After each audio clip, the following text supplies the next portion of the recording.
Yes, nice question. As well as in our ISKCON temples as well. Pope also. Yes, very important question. So why you do that? Can you explain please? Yes.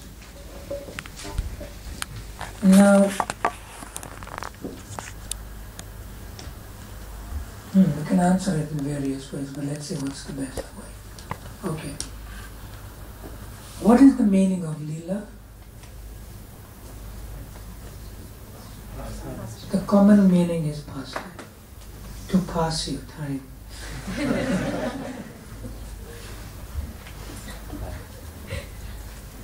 Right? But the actual meaning of Leela is to play. To play. Now another name for to play means drama. You know drama? Like you put on a show. Understand? You put on a show. You put on a drama. Put on a show. Yeah. So Prabhupada uses the word, and Krishna enacts, E-N-A-C-T-S. You know this word? And Krishna enacts his pastimes in this material world. Enact. Okay. Now Krishna can only enact or play, which is Leela, and also means pastimes within this material world, not with conditioned souls. He can only play or perform pastimes or enact pastimes with who? With his eternal associates. Right. So if you read in the second chapter, he plans this whole thing out of his appearance within this world. He plans it. Then why does Krishna do that? Prabhupada answers. The same question is asked to Prabhupada. Krishna does that is because of paritranaya sadhana vinashaya cha duskritam. And then Prabhupada comments in various places in that regard for that verse. He said Krishna does not really come to kill the demons. He comes specifically for paritranaya sadhana. He said those persons who are transitioning from the material world to come to him, he comes to enact those pastimes for them. See? And yet those pastimes within the material nature are not material. And although it's a drama, although it's play, or although it's a pastime, still it's on the absolute platform to attract us to come to him, because we are not really eligible to go and enter Golok. Like that. See? One time Srila Prabhupada was trying to explain this in somewhere in America, like that. So one devotee told Srila Prabhupada, yes, we have something like that in the material world, Srila Prabhupada. He says, what is that? Like that. See? And then they said, it is like an eternal road show. Now Prabhupada said, what is road show?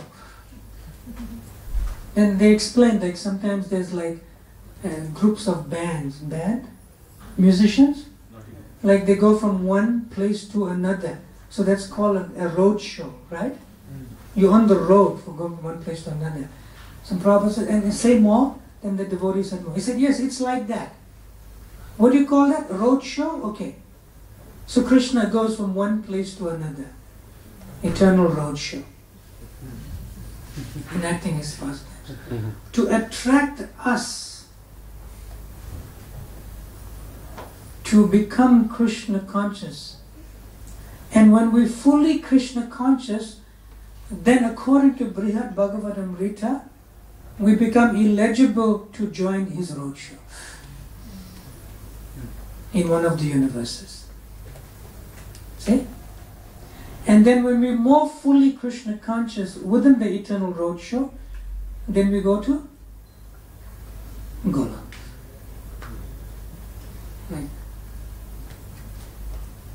But then again, that's for us to become Krishna conscious in our transitional stage from the material nature into the spiritual nature by being attracted by Krishna's appearance and activities.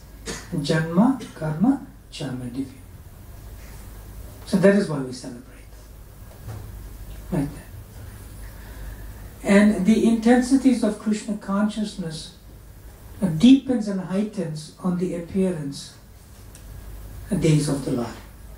Isn't it? We are Krishna conscious, but we become even more Krishna conscious.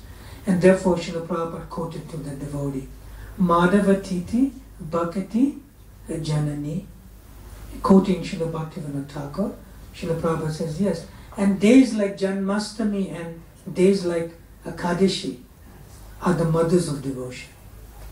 Bhakati Janani. They increase and they deepen and they heighten one's Krishna consciousness on these days. For devotees. Like that. For devotees. But Janmastami specifically is more for the mission. Is more for the mission. And that's the mode of Srila Prabhupada, our founder Acharya, is to bring new people to Krishna consciousness. And we find that many people become introduced to Krishna consciousness through festivities like Janmastami. Oh, come, we're having a big festival in the temple. You know, don't normally come, but we're having a big festival, big feast, this, that. You know, okay, I'll come because it's a big festival. I like festivals. People say, you know, they're mundane festivals, but I'll go to one of yours too. So that's why we celebrate even in Braj. Like that. And in Braj, we celebrate Janmastami, Balaram Purnima, and Ranastami specifically because it falls within the month of Shravan. And the Shravan month means that the Braj gets the most pilgrims from all over India. But why do they come? They don't come to become Krishna conscious. They know that the month of Shravan means we should go to Braj. Like that. In fact, you don't have to walk around Govardhan Hill during the month of Shravan. You just get pushed. It's like an ocean of people. Like it's like a, what do you call it? A train of people, you know, going around.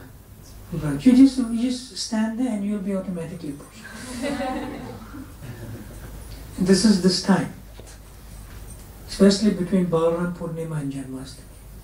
So many pilgrims come, but they do not come to become Krishna conscious. They come for punya. They come for pious credits, but they become Krishna conscious in the process, in the month of Shravan. So that is why those in But we celebrate it with great pomp so that they get actually Krishna consciousness, which includes punya automatically. Is that okay? Yeah, thank you. All right, there was several other hands up. Who's next? I saw the first four, but there was the first hand up and any hand up. You can give the microphone. Okay, please go ahead. Yes. But I have two questions. Probably I was not attentive because there's so much to digest. Probably you said it. In Goloka Vrindavan, it's nice to speak in the microphone and saves time. Hello? Yes. Yeah. Louder? I'm not sure whether you mentioned it or not.